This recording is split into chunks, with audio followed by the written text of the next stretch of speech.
ఇప్పుడు మనం 2024 సంవత్సరం ఏప్రిల్ నెల 1వ తేదీ నుంచి పడితే 30 తేదీ వరకు ద్వాదశ రాశుల్లో 5వ రాశి సింహరాశి వారి జ్యోతిష్యం భూత భవిష్యత్తు వర్ధమానం ఎలా ఉందో శుభయోగం అశుభయోగం మన జానకిరామ్ని అడిగి చూద్దామండి. అలాగే ఈ ఏప్రిల్ నెలలో ఉగాది శ్రీ క్రోధినామ సంవత్సర ఫలం కూడా ఎలా ఉందో చూడుదా.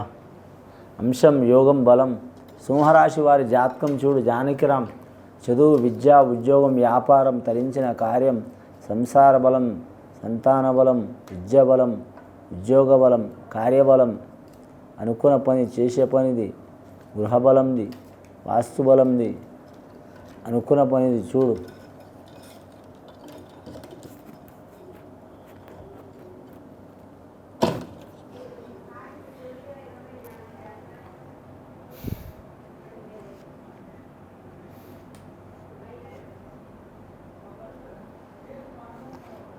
సింహరాశి వారి జాతకానికి ఏకదంతుడు వచ్చిండండి, విఘ్నాయకుడు వచ్చిండు, విఘ్నేశ్వరుడు వచ్చిండు, దేవాది దేవుడు వచ్చిండు, గణేశుడు వచ్చిండు, మహాగణపతి వచ్చిండు.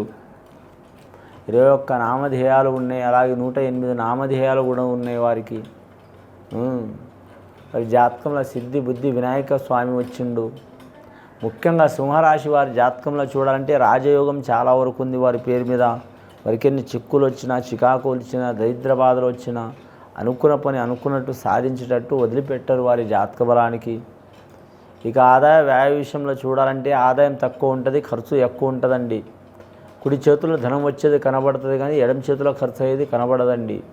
చూసేవారు అనుకుంటారుగా సింహరాశి వారికి ఏమైంది బాగానే సంపాదిస్తారు, తింటారు, బాగానే ఉంటారు, తెల్లపుల్లగా ఉన్నారని అనుకుంటారు కానీ ఎవరి బాధ వారికి తెలుసు. వారి ఆత్మకు పైన పరమాత్మకు తెలుసు తప్ప ఇతరులకు తెలియదు. వీళ్ళు ఎక్కడ పోయినా దొంగల పోయినా దొరల పోయినా తక్కువల పోయినా ఎక్కువల పోయినా మంచుల పోయినా చెడుల పోయినా కోర్టుల పోయినా కేసుల పోయినా రాజకీయంలో పోయినా ఎక్కడ పోయినా చివరిదాకా పోరాడే యోగం ఉంటుంది. వీరు ఒకసారి ఓడిపోయినా కానీ ప్రతిసారి ప్రయత్నాలు చేసి లాస్ట్కి గెలిచే ఛాన్స్ వరకు మాత్రం వెయిటింగ్ చేసే అవకాశం ఉంటుంది వీరికి. వీరికి ఓపిక ఆయుధం ఉంటుంది, పౌరుషం చాలా ఉంటుంది, తొందరపాటు ఉండదు. కానీ వీరి జాతకానికి రోషం ఉంటుంది కానీ బయటపడరు. అలాగే మాత్రం కష్టం ఉండదు వీరికి. కానీ వీరు మాట్లాడే టైం వస్తే మాత్రం సుత్తి లేకుండా సూటిగా మాట్లాడతారు. అలాగని తొందరపడి మాట్లాడే గుణం ఉండదు వీరి జాతకానికి. వీరి జాతకంలో చూడాలంటే మాత్రం పోరాటంలో శౌర్య గుణం ఉంటుంది వీరికి. పోరాటంలో మాత్రం క్షత్రియ గుణం ఉంటుంది. కరెక్ట్ శాస్త్రంలో మాత్రం బ్రాహ్మణ గుణం ఉంటుంది. కానీ ఆలోచన శక్తులు మాత్రం మేధస్సు చాలా ఉంటాయి. అన్ని రకాలుగా ఉంటుందండి వీరి ఆలోచన. ఆల్రౌండర్ ఉంటుంది. ఎవరిని తక్కువ అంచనా వేయరు, ఎవరిని తీసి పడేయరు. అయిన వారిని నెత్తిని తీసుకోరు, కాని వాళ్ళని తీసి పడేయరు. అందరు నా వాళ్ళే అనుకుంటారు. డబ్బులు ఉన్నాయి కదా మురువరు లేవని బాధపడరు. ఉన్నా లేకున్నా ఒకటే రీతిలో ఉంటారు. వీరికి ఎక్కడ పోయినా మాత్రం కీర్తి పుంజుకుని ఉంటుంది వీరి జాతకంలో. ఎక్కడ పోయినా వీరికి కీర్తి పుంజుకుని ఉంటుంది. అనుకున్న సాధించే అవకాశం ఉంటుంది వీరి జాతక బలానికి. ఎన్ని చిక్కులు చికాకులు వచ్చినా మాత్రం సాధించే యోగం ఉంటుంది. కానీ వీరికి సప్తమ స్థానంలో శని మంచిగా లేదండి. ఒక్కాడ ఉండే అవకాశం ఉండదు వీరికి. మొత్తం దేశ సంచారం తిరగాల్సిన రాత ఉంటుంది. దేశ సంచారం అంటే భారతదేశం మొత్తం తిరుగుతాడని కాదండి, ఎప్పుడు బిజీగానే ఉంటారు. కానీ మాత్రం ఆ బిజీ పనుల్లో మాత్రం వీరికి అంత అనుకూలత ఏముండదు. ఇతరులకు అనుకూలత ఉంటుంది, అంటే ఇతరులకు మంచి జరుగుతుంది. అవి పెళ్ళిళ్ళు కావచ్చు, పేరంటాలు కావచ్చు, పంచాయతీలు కావచ్చు, చిన్న చిన్నవి కావచ్చు, పెద్ద పెద్దవి కావచ్చు. వీరికి భగవంతుడు 10 మందికి ఇతని ద్వారా మంచి జరగాలనే ఉద్దేశంలో నడిపించే యోగం చాలా ఉంటుంది. ధనం టైంకి వీరి అవసరానికి కొద్దిగా అందే అవకాశం ఉంటుందండి. ధనం మీద ఆశ ఉండదు.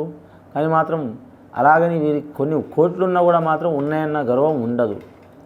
అలాగే వీరి జాతకంలో సింపుల్గా ఉండే గుణం ఉంటుంది. వీరి జాతక బలానికి రాజకీయ రంగంలో రాణించే అవకాశం ఉంటుంది. అవసరమైతే గుప్తదానాలు కూడా చేసే యోగం ఉంటుంది. నవగ్రహాల్లో వీరికి మాత్రం అష్టగ్రహాలు, నవగ్రహాల్లో ఒక గ్రహం అనుకూలంగా ఉన్నది. అష్టగ్రహాలు మిగిలిన అష్టగ్రహాల్లో 4 గ్రహాలు అనుకూలంగా ఉన్నాయి, 4 గ్రహాలు అనుకూలంగా లేవండి. మొత్తం 5 గ్రహాలు అనుకూలంగా ఉన్నాయి, 4 గ్రహాలు అనుకూలంగా లేవు. సప్తమ స్థానం శని నడుస్తుంది, జన్మస్థానంలో కేతు నడుస్తుంది.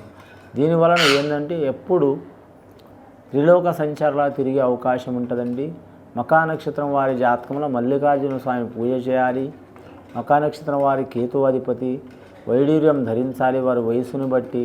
బంగారం ధరించిన వెండి ధరించిన అచ్చువాటే ఉంటుంది, పంచలోహం ధరించిన. అలాగే పుబ్బా నక్షత్రం వారు మాత్రం వజ్రం ధరించాలండి. కానీ వజ్రం ధరించవచ్చు, లేదా మామూలు క్యారెట్ ప్రకారం ధరించవచ్చు, ప్లాటినంతో ధరించవచ్చు, చాలా వరకు మంచిది. శుక్రవారం గడియ మంచిది వారి జాతక బలానికి. ముఖ్యంగా వ్యాపారస్తులకు వ్యాపార విషయంలో మాత్రం పార్ట్నర్షిప్లో కలిసి వస్తుంది. ఉద్యోగ విషయంలో చూడాలంటే మాత్రం ఉద్యోగ స్థానంలో కూడా కలిసి వచ్చే అవకాశం ఉన్నదండి. ఉద్యోగ స్థానం గవర్నమెంట్ ఉద్యోగస్తులకు మాత్రం ముఖ్యంగా రక్షణ రంగం వారికి కలిసి వస్తుంది. అలాగే మాత్రం ఐఏఎస్ ఆఫీసర్లు కూడా కలిసి వస్తుంది, ఐపీఎస్ ఆఫీసర్లకు కలిసి వస్తుంది. అలాగే కంప్యూటర్ రంగం వారికి ఇబ్బందులు ఉంటాయి. అలాగే వీరి జాతకం షేర్ మార్కెట్ రంగం వారికి, ఫైనాన్స్ వారికి ఇబ్బందులు ఉంటాయి.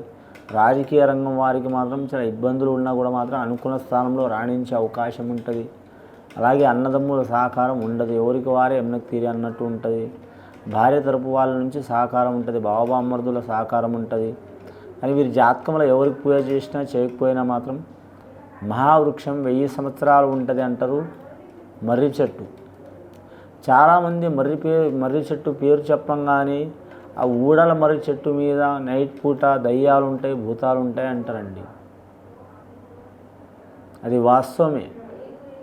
ఎందుకంటే మర్రి చెట్టు మహావృక్షం అంటే మాత్రం చాలా వరకు మాత్రం వంశస్థాన యోగబలం కొన్ని వేల సంవత్సరాలు ఉండే చెట్టు అంటే మాత్రం 1000 సంవత్సరాలను ఉండే చెట్టు అంటే మహావృక్షం మర్రి చెట్టు అండి. దాని మీద గాలి, ధూళి, చనిపోయిన ప్రేతాత్మ ఆత్మ ఎలాగ ఉంటుందో అలాగే ఆ చెట్టు కింద మాత్రం సర్వదేవతల ఆజ్ఞ కూడా ఉంటుందండి. ముఖ్యంగా అమ్మవార్ల ఆజ్ఞ ఉంటుంది. మీరు నైట్ పూట కాకుండా ఉదయం పూట మాత్రం మర్రి చెట్టుకు మాత్రం ఖచ్చితంగా పూజ చేయాలి యథావిధిగా. ఏ రకంగా చేయాలనుకుంటే మాత్రం యథావిధిగా చేయాలండి. మనం మామూలుగా ఏప చెట్టును కానీ రావి చెట్టును ఎలా పూజ చేస్తామో అలా చేస్తే వాళ్ళ వంశానికి అభివృద్ధి ఉంటుంది, కుటుంబానికి అభివృద్ధి ఉంటుంది. అలాగే అనారోగ్యంలో ఉన్నవారికి దూరమయ్యే అవకాశం ఉంది, ఆత్మబలం పెరిగే అవకాశం ఉంది. వీరి జాతకం సంతానంలో కలిసి వచ్చే అవకాశం ఉంది. వారు ఏ వృత్తిలో నడిచినా మాత్రం జయం ఉంటుంది. అన్నదమ్ముల అక్క చెల్లెలు ఎక్కడ పోయినా జయం ఉంటుంది. నమ్మిన వారి సహకారం ఉంటుంది.